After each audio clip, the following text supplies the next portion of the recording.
This year since one of the most incredible performances in the history of York Racecourse, let alone the Ebor Week itself. It came courtesy, of course, of this horse, Frankel, in the 2012 Juddmonte International. It was a day of both brilliance and emotion. And here at the entrance of York Racecourse, with the Sir Henry Cecil wrought iron gates in the background, Frankel himself is immortalised in bronze.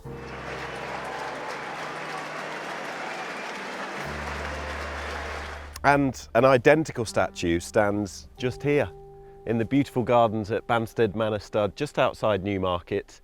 And this is where we've come to reminisce about this horse and that outstanding performance on the Knavesmire 5 years ago now. But Frankel quickly shakes the reins, the response is immediate, down to the last furlong, and Frankel bounds clear, and this is all over. Frankel scorching away, this perfect mix of poetry and destruction, this glory of rhythm, power and majesty, the undisputed champion of the world. Frankel wins the Juddmonte International, and it's 13 out of 13. That Juddmonte International back in 2012 that Frankel won, taking his winning streak to 13 from 13, stepping up in trip. How well do you remember the build up to that race? How long have you got? I remember it intimately. From the moment I woke up about 5 o'clock in the morning, looking out of the window at home and thinking this could be a day, if things go badly, I could lose both jobs. And that was your first year as chairman, of course. That was my first year as chairman. But really and truly, I think the build-up, because of so many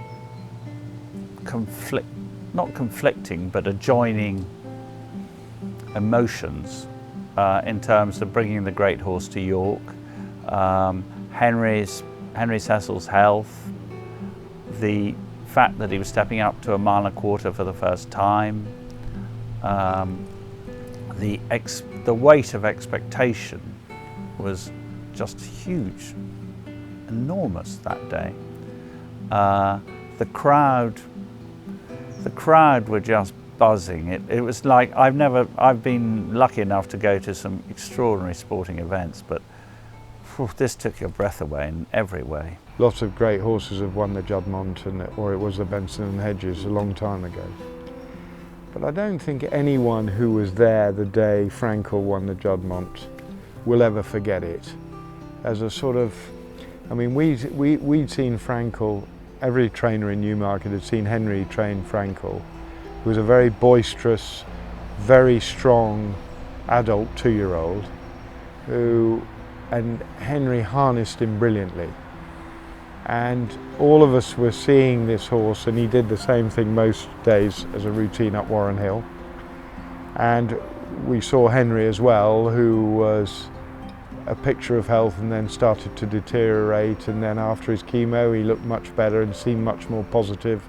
And he was a glass half full man, Henry, during his illness, or the bits we saw anyway. And then he did deteriorate, and then Frankel came along, and we had this great, huge sort of stellar year as a 3-year-old. Because he'd been so brilliant over the mile, 12 from 12, and there aren't enough superlatives to actually describe what he did. What was the nervous sort of position thinking about taking that step into the unknown? Henry made all the calls. And his judgment was absolutely unfailing and always straightforward. He knew exactly what he wanted to do with the horse, and so we had great confidence. And of course, the horse himself gave us that extraordinary feeling every time he set foot on the gallops. You saw things you rarely ever see, but on a regular basis. And so after he'd won so well at Ascot in the Queen Anne, and he sort of bolted up, you know, you had to be you had to be pretty confident that you'd get a mile and a quarter without much trouble. It was a day where you can look back on in a huge amount of satisfaction and enjoyment. I remember the morning of the day. Remember, this was the first time that Frankel had raced over a mile and a quarter, and it wasn't sure he would stay. So there was a lot of pressure, if you call it that, a lot of anticipation, a lot of excitement about the prospect of the race. And of course he had a hugely talented field lining up against him. Sir Nicholas Abbey, Farr, who both went on to subsequently win Group 1s aplenty. The way he demolished that field, the way he did it in such style. Sir Henry Cecil, obviously in failing health but determined to be here, Prince Khaled Abdullah here. So it was a tremendous day, and one that will live long in the memory of not just me and the team, but everyone who was here that day. You mentioned Sir Henry Cecil, who hadn't been at Goodwood for the Sussex Stakes earlier that season, or a month before, and he was undergoing his treatment. How important was that day to him, to know that it was in the diary and that he wanted to be there? I think it was paramount. I remember sitting with him in his office at Warren Place, and he just had a bout of chemo, and he looked simply dreadful. I mean, just awful, as everyone could see. And I said to him, "You don't have to come to York. You know, your work is done on the horse. So it's not. You know, Prince Khaled would have no worries if you didn't want to come." And he said, "I'm coming." And he was so driven and so determined. Everything that he did with his chemotherapy was around Frankel. In other words, Frankel's work, when he was working, he would time it so it was all in sync with that, so there was no interruption and he could be there. And his sort of frailty alongside Frankel's energy was a strange and extraordinary juxtaposition. And then when he came to the Juddmonte as a 4-year-old, when Henry was clearly unwell, he looked 1,000, and it was sad to see him. I remember that black hat, and he looked like a stick on legs. And his horse clearly knew that his trainer was in trouble, or his master was in trouble. And he produced the most imperious performance, first time at a mile and a quarter, and it was very, very moving. It was like a film. You could, you know, here's a great trainer. He's been a fantastic trainer for long before you were born, and he, at the twilight of his life, this horse comes along which is clearly different to anything else he's trained. He concentrated solely on him. I'm not, no disrespect to the other horses, had lots of big winners, but Frankel was he was the one he was taking with him. And that's what made it such a story. And that day at York, obviously Teddy Grimthorpe's chairman at York, he is Prince Khaled's advisor. It just all fitted well, and the reception he got showed why I'm such a proud Yorkshireman. Just take me back to the race, because when he stepped into the unknown and up that extra quarter of a mile in trip, and he put the afterburners on and seemed to glide across that ground and quickened up, and I'll never forget the noise from the crowd that day. It was unlike anything I'd certainly ever heard at York, and he had St Nicholas Abbey far in behind, who serious horses.